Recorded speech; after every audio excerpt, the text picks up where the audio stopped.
two up.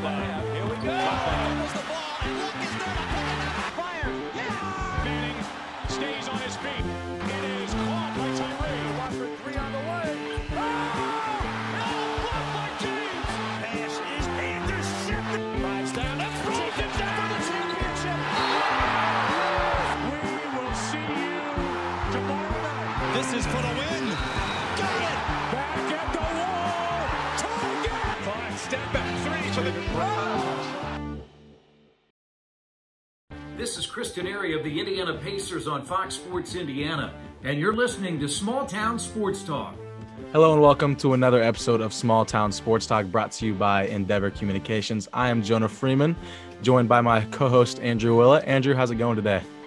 Jonah, never been better per usual, and very excited for this episode. One of our favorite guests to come on the show. This is his third time on, the two-time state champion Ron Colley Rebel.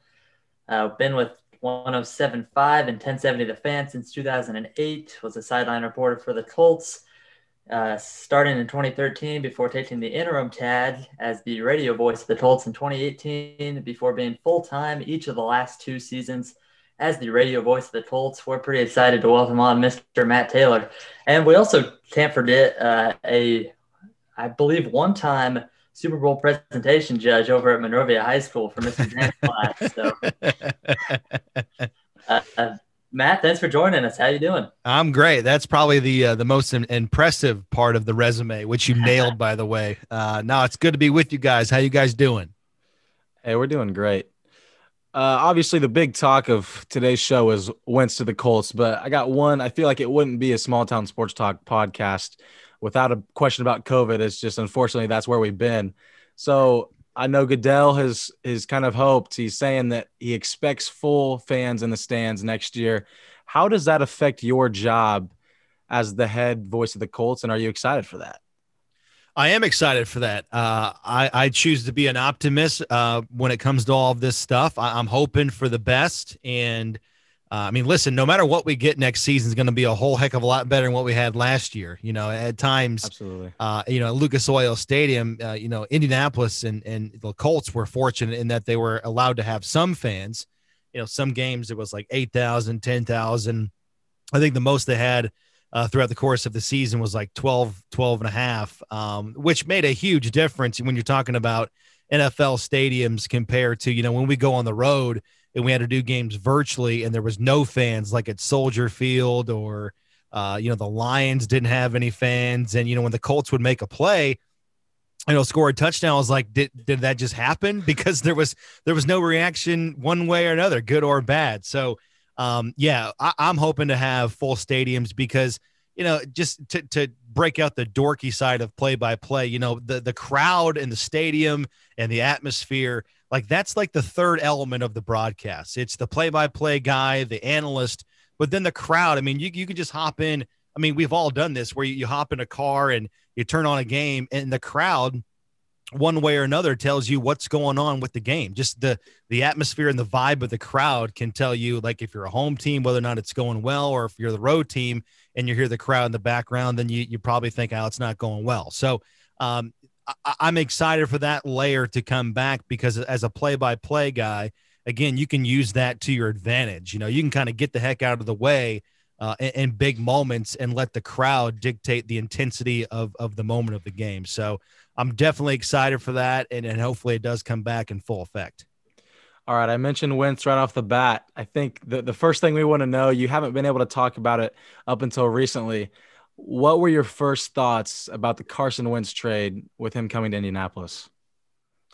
Yeah, I thought it was great. It makes total sense no matter how you look at it. I mean, the first way you can look at it from a Colts standpoint is, sitting there, it's a very interesting dynamic. If you start from the beginning, the Colts are a good team and they've got the core of their roster in place.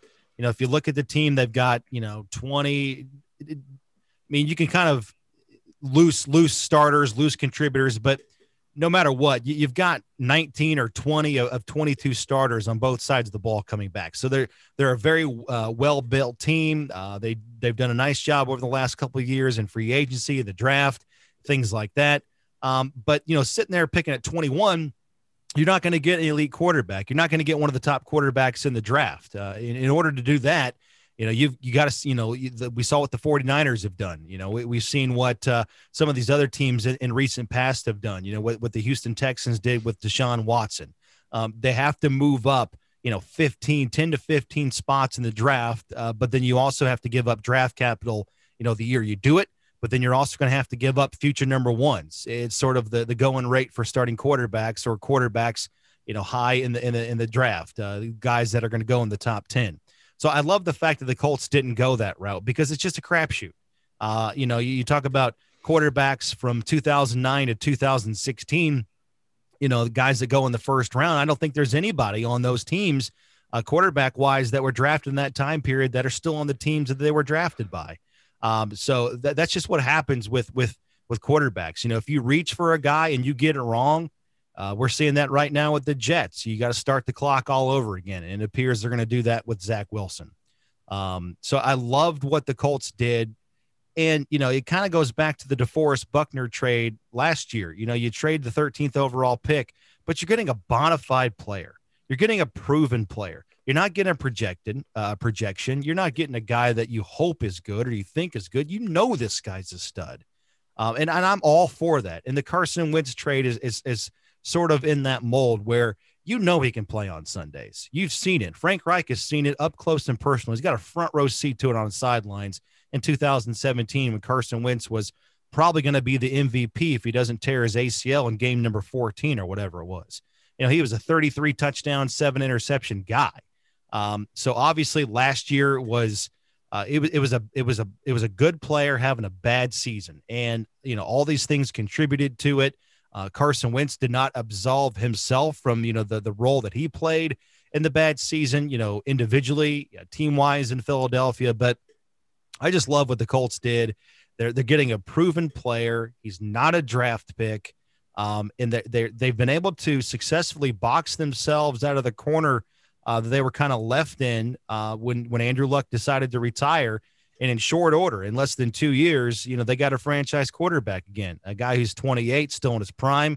You can argue hasn't fully reached his prime yet. Hopefully the Colts can, coach that prime into him this upcoming season. And if you look at the contract, it's nowhere near what some of these guys this offseason are going for, like Dak Prescott. You're getting him relatively cheap by NFL quarterback standards. So I love the move all the way around. It gives you quarterback stability after 3 years of trying to figure it out. And, I think it's a perfect move because it's not like Carson Wentz is going to have to shoulder all the responsibility like maybe he felt like he had to do at times last year. He's got one of the best offensive lines coming back. He's got an elite running back in Jonathan Taylor, who has a limitless potential. T.Y. Hilton's back, a young core of wide receivers that can be playmakers. This is a really good situation for Carson Wentz. If you got 65 to 70 offensive snaps per game, he's going to have to make plays. I mean, don't get me wrong. Every quarterback in the NFL has to make plays, but he doesn't have to make every play, every single down. Like, again, maybe he thought to last year, like he had to last year. Sure. And I know you talked about the Colts didn't have to give up all those first round picks. You saw Philadelphia maybe wanted a Matt Stafford type package, Matt Stafford, who was another potential option. But instead, the Colts don't have to give up too much. They did Carson Wentz. What's in Colts fans? Like, what are Carson Wentz's weaknesses? What does he do well? What can they expect out of him this next season? No, good question. I think last year in Philadelphia, the things that you could argue got him in trouble, the footwork wasn't all that bad, great. Maybe anticipating things inside the pocket he can improve on. I mean, he took 50 sacks last year in 12 games. So the offensive line in front of him, obviously, was at fault. They had a lot of injuries. He didn't have the greatest, set of skill players around him. But anytime you take 50 sacks, some of that is on the quarterback. And so maybe holding on to the ball a little bit too long. And again, feeling like he maybe had to make a play every single time out. It's kind of human nature as the season goes on. And the more and more things are kind of going downhill, it's just human nature to want to press and make things happen and kind of take things into your own account there. So I think that's part of it. Strength wise, when he comes in here again, I think this offense can look a little bit like it did in 2018 with Andrew Luck. Last year with Phillip Rivers, the Colts got their chunk plays, but there wasn't a ton of deep shots down the field. There was a handful, but in terms of, comparing Phillip Rivers to Carson Wentz, Rivers was a tactician. He was a genius at the line of scrimmage. And not saying that Carson Wentz is not or he can't get there, but his strength right now is the arm. He can make every throw. He can make sideline to sideline throws. He throws an incredibly deep ball. And that just wasn't Phillip Rivers just wasn't going to give you that arm strength at age, 39, 40 years old. And that's why I'm so excited about T.Y. Hilton coming back is, T.Y., again, the Colts got their chunk plays last year, but it was a lot of, yards after the catch, crossers, things across the middle, things like that. But T.Y. Hilton coming back, his yards per catch with Phillip Rivers last year was 11, and that's a very unlike T.Y. Hilton type of number. And if you go back to 2018, the last year he played with Andrew Luck, his yards per catch was 16.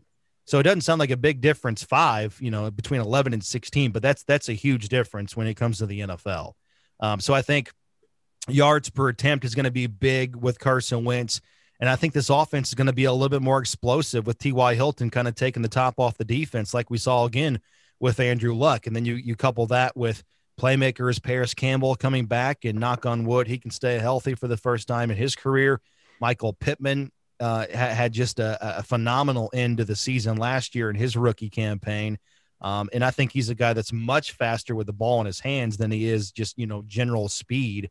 So there's a lot to like here. And I think there's a great deal of potential. And it's just, coaching all of the greatness out of Carson Wentz that Frank Reich can do. And again, I can't stress this enough. The Colts probably don't make this move.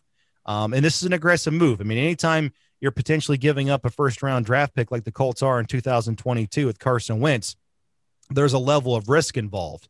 But the Colts don't make this move if they're not 100% confident in Frank Reich's ability to coach the best out of quarterbacks. And that's the beauty of it. He is such a good job. He does such a good job of not just coaching the position. He's going to coach the player. He's going to coach the guy. He knows what makes Carson Wentz tick. He knows what makes him great. Again, he saw it firsthand in 2017.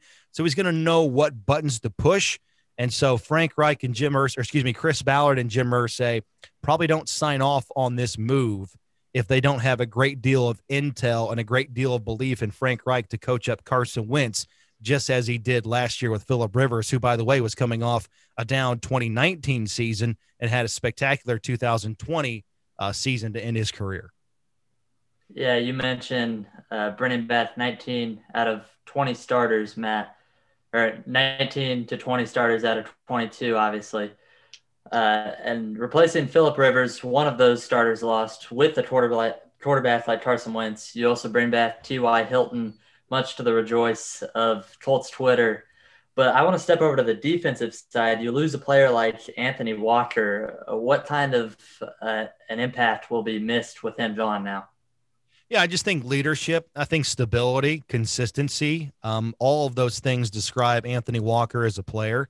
And it's sort of a catch-22 when you're Chris Ballard. When you draft this well, sometimes you have to make hard decisions. And the Colts have drafted well, and they've had a boatload of draft picks since he's been here as the GM since 2017. And specifically, linebacker is a position that he's drafted incredibly well. In fact, all of the linebackers last year, I think there was 7 on the roster, which is very, very rare by NFL standards. But every linebacker that was on the team last year was a Chris Ballard draft pick. So it just boils down to the fact that you can't keep everybody in free agency. You don't have enough money. It's a business at the end of the day. We hear that all the time. And so you just can't keep all the great players that you want to. You have to make tough decisions. And he was a guy that, it was kind of the odd man out. And I think it kind of boiled down to the fact that, Bobby Okariki's emergence the last 2 years, he's a draft pick in 2019 out of Stanford. The Colts are really high on him. In fact, Walker last year played less than 70% of the snaps which was way down from a couple of years ago when he was basically an every down, every game starter. But Bobby Okereke slowly crept his way onto the field, and it just got harder and harder situationally to take Okereke off the field. So it just kind of boiled down to the Colts have a lot of depth at linebacker, plus Bobby Okereke can come in and give you some more, versatility, playing Sam linebacker, playing Mike linebacker, and the fact that Anthony Walker was a free agent. But wish him nothing but the best. He is, I tell you what, from a personal standpoint, he's one of my favorite players I've ever been around. He's a great locker room guy, incredibly articulate and incredibly intelligent. I have no doubt that he's going to go to that Brown situation and flourish and make that defense a lot better. Yeah, Matt, you mentioned what happens when you have a lot of your own drafted guys. And I know this is a question Andrew was really wanting to ask. When you have your own guys like that, I think you have to see what the Colts did this year, and that's prioritize giving the money to your own guys.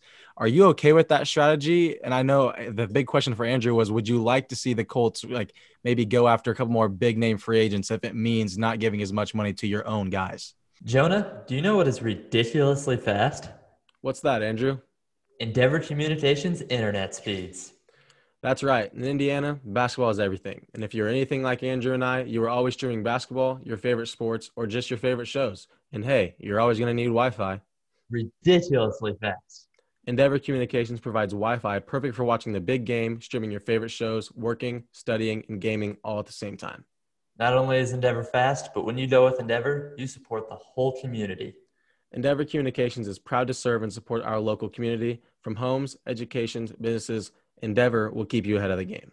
You can find out more and see for yourself at weendeavor.com. That's weendeavor.com. And tell them SmallTown Sports Talk sent you. Well, and Matt, like each of these last few off seasons, the Colts have been one of those teams with tons of money. You could see them go be a player in free agency, and none of the off seasons the Colts have gone out and done that. So just, what Jonah said, and what do you think of our strategy? Well, there's two different sides to it. One is to look at and say, and bring up things we've already talked about. You've got, 19 or 20 of 22 starters coming back, and you were an 11-5 team last year, and you made the playoffs. And you arguably should have beat one of the teams that played in the AFC Championship game if a handful of things go right in that contest. So bottom line is you're close. So you really don't have to do a whole lot. And you keep some of that money that you have for re-signing some guys that are worthy of it, that you're going to need money for to re-sign in the near future, like Braden Smith and Quentin Nelson and Darius Leonard and Nyheim Hines. And, so you're getting the idea of all of those guys from that epic 2018 draft class. They're all going to be free agents within the next 2 years. Quentin Nelson has a 5th-year option, but the rest of them are going to be up soon. And there's some of your best players. There's some of your core players, and they're going to be deserving of that money, and they're going to demand that money, quite frankly. I mean, Quentin Nelson's going to be the highest paid offensive lineman of the game, whether he's playing tackle or guard. And that's another storyline this offseason. But at any rate, same is true for Braden Smith. I mean, he's been a rock solid tackle for you, and he's going to be very deserving of a high contract in terms of his position group.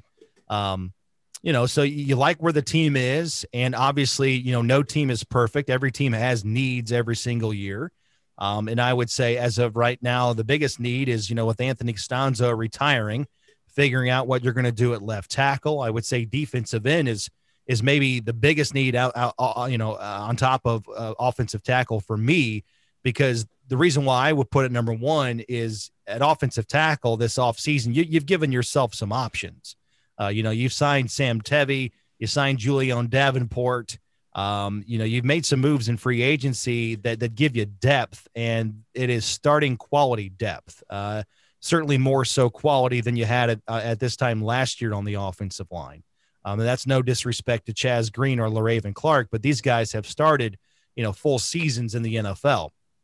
Plus you have that internal option of moving Quentin Nelson from guard to tackle if you feel like that's the best option for you. And every time Frank Reich and Chris Ballard speak publicly this offseason, they don't necessarily shoot it down right away, which speaks to it being to some degree still on the table. So it's going to be fascinating. But I would say, defensive end and getting after the quarterback has got to be paramount. You look at Ben Banagou and Kamoko Toure. The Colts are, they've invested a lot of draft capital on those two guys the last couple of years, but they're waiting for them to kind of have that light bulb go off. They're young players at a position where it's tough to make a transition.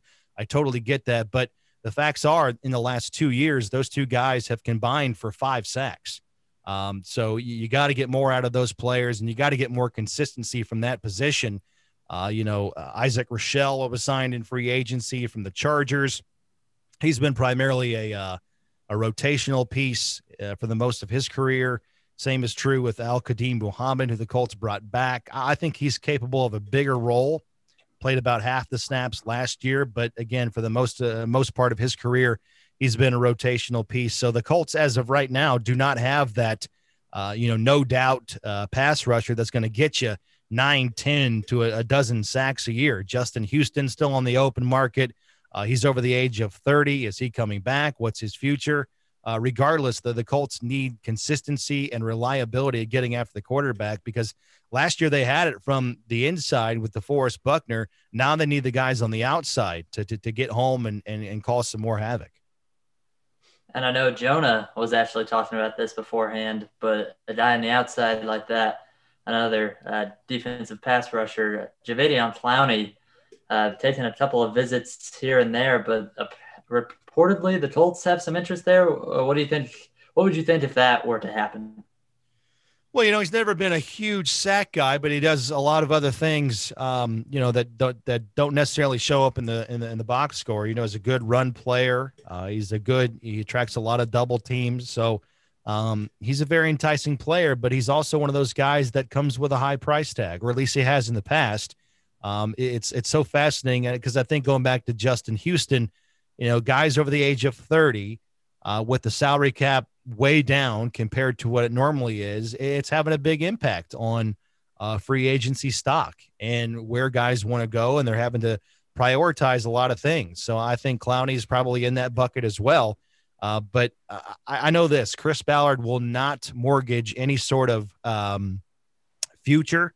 I mean, it's funny. You look at all of the free agent contracts the Colts have doled out this offseason. They have 5 in-house guys coming back, and they've also given out 5 out of the market or outside free agents contracts as well.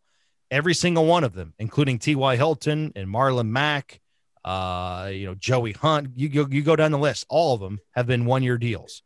And I think, it makes a lot of sense when you look at the players individually, but just big picture wise, it just makes so much sense to do 1-year deals because you don't overextend yourself. If it doesn't work out with a guy, no big deal. You just move on. But it puts pressure on the players. It puts pressure on these guys to perform in contract years. And so you're going to get their best so that they have a shot to come back for you in 2022 or, maximize their free agency stock this time next year when the salary cap goes up. So, it's always fascinating this time of year. Everybody likes to talk about the business side of things this time of year more so than the games, and I get it. But it's definitely fun because there's still a lot of big names out there on the open market, like I thought there would be, where I think you can get guys on the cheap compared to years past. And we're not done by any stretch of free agency, even though we're about 2 weeks away from the draft. Yeah, I was going to ask, do you think we could make more moves in free agency, or are we just looking ahead to the draft to add to some of those needs? No, I mean, I think, this time last year, this was the time Trey Burton was signed. So there's more and more players. I mean, you talk about the waiver claims as well, or the guys that just get cut. We saw Giovanni Bernard get cut last week and then was picked up by the Buccaneers. And so you're going to see a lot of cap casualty guys that are going to be on the open market as well. So you have to factor those guys in.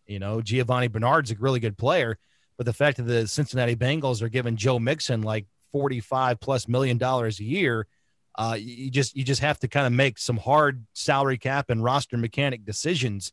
It's like, okay, can we get 85 to 90% of Bernard's productivity in a draft pick? The answer is probably yes, especially with how devalued that running back position has been over the last couple of years. So it's stuff like that that's definitely still in play, and it's definitely on the radar still of Chris Ballard.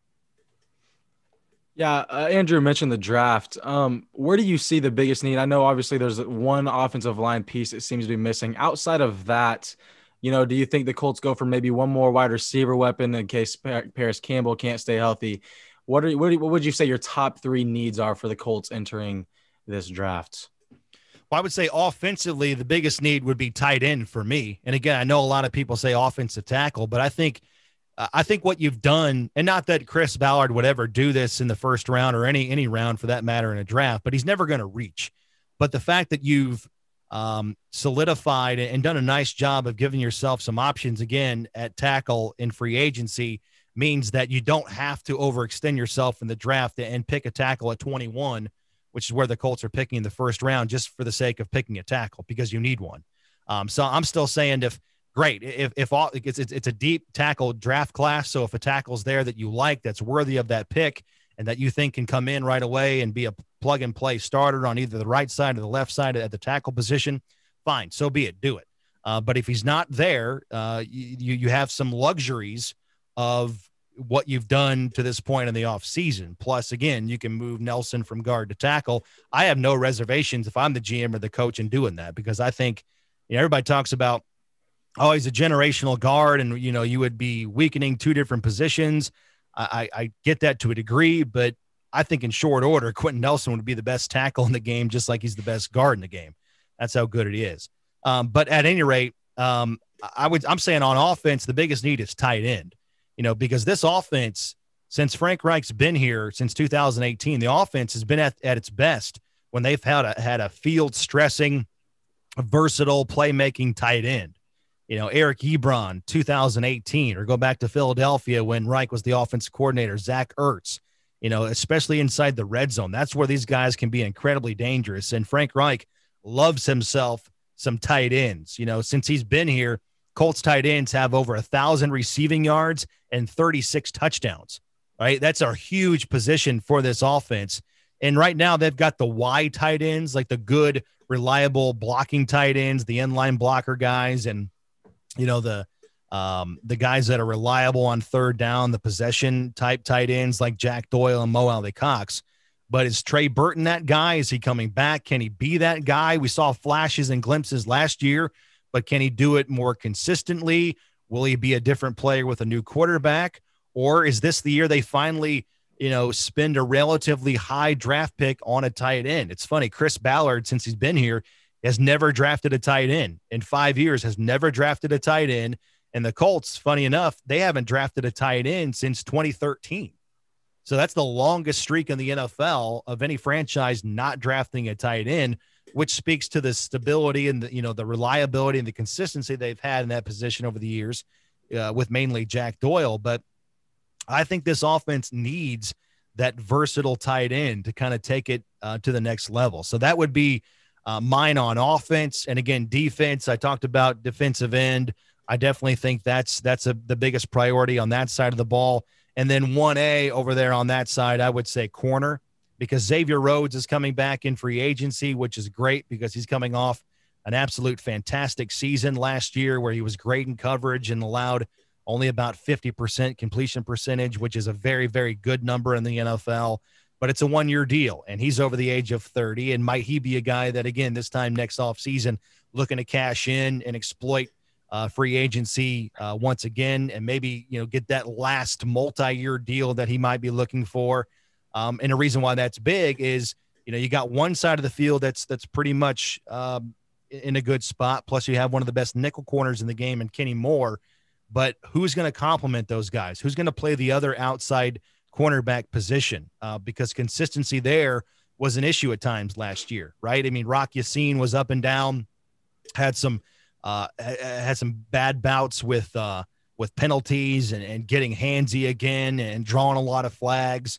It was really good in zone coverage, but man-to-man continues to be something where he's striving for consistency. And then outside of that, Isaiah Rodgers was a rookie last year, played some on defense, but was primarily on special teams, used as a return man. Marvel Tell opted out last season. He might be coming back according to reports, but even if he does, we're talking about a guy that hasn't played football for the last 2 years. So corner has got some good depth in the draft. Would not be shocked, though, to see the Colts draft that position, again, knowing they're looking for reliability and consistency to complement Xavier Rhodes next season. But then also after that, potentially find a guy that can be a mainstay for you in the secondary after Xavier Rhodes, whenever his time with the Colts is over. Matt, I'm going to cut Jonah off real quick. I know he's got a question here, but I want to know who's that tight end in 2013. I know 2011 was Flainer and Dwayne Allen, but I can't think to 2013 we drafted a tight end. So 2012 in that Andrew Luck, T.Y. Hilton draft class, you had Dwayne Allen and Kobe Flainer taken in successive rounds. And then in 2013, it was a guy named Justice Cunningham, who was a 7th-round draft pick, tight end wise, out of South Carolina. He was actually the last pick in the draft, so Mr. Irrelevant, and was a good guy, good player. Didn't stick with the Colts very long. I think only one season.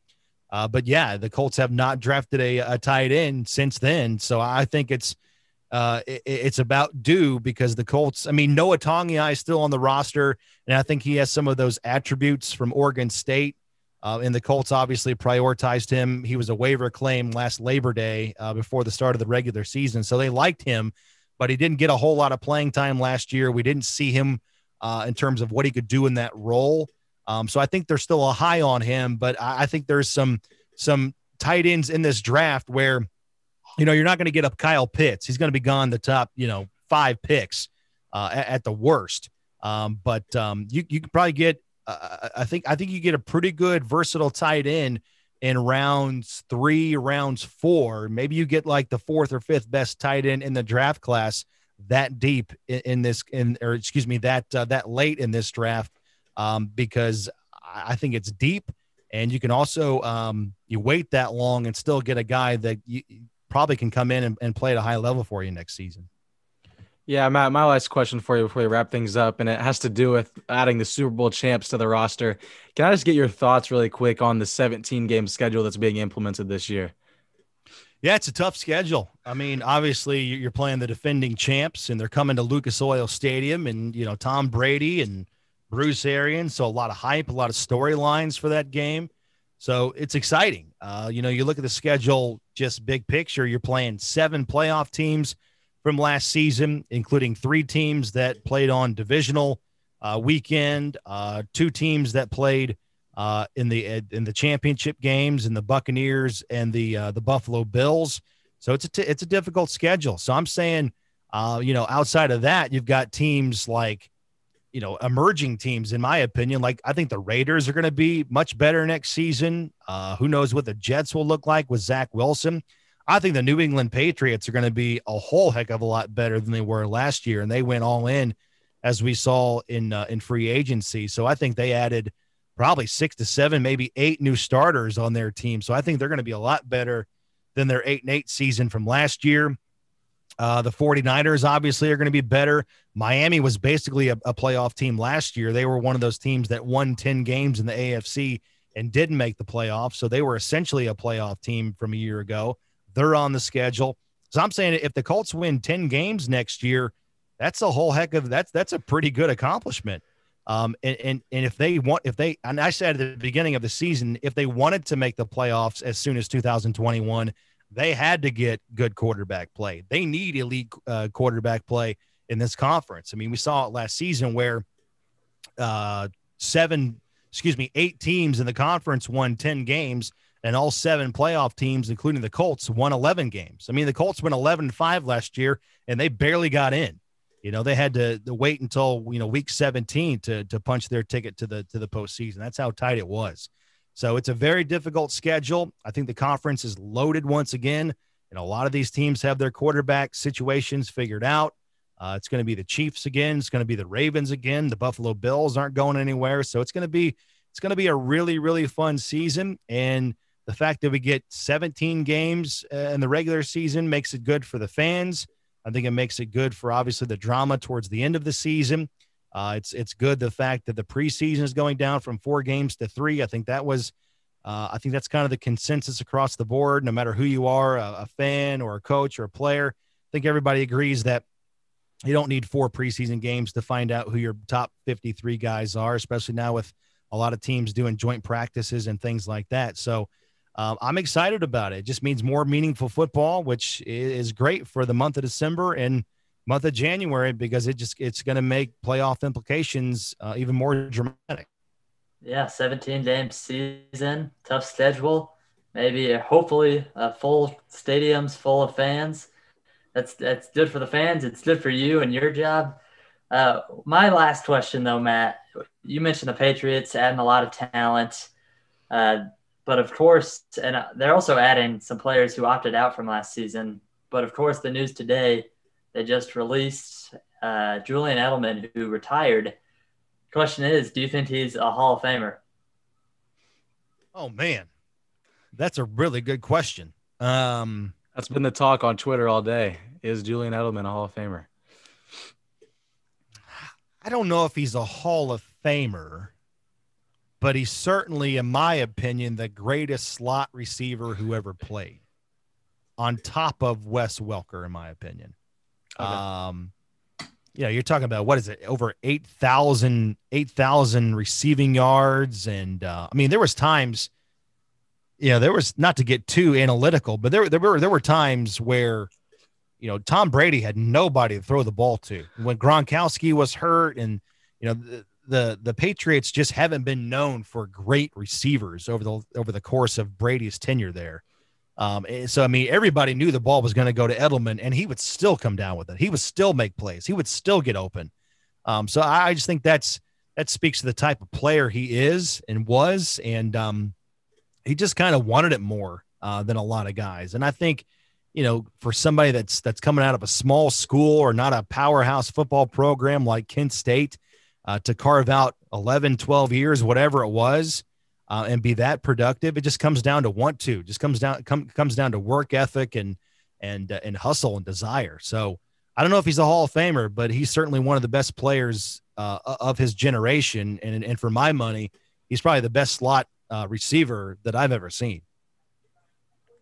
And to come out of a small school like Kent State playing quarterback too, to then go and exactly.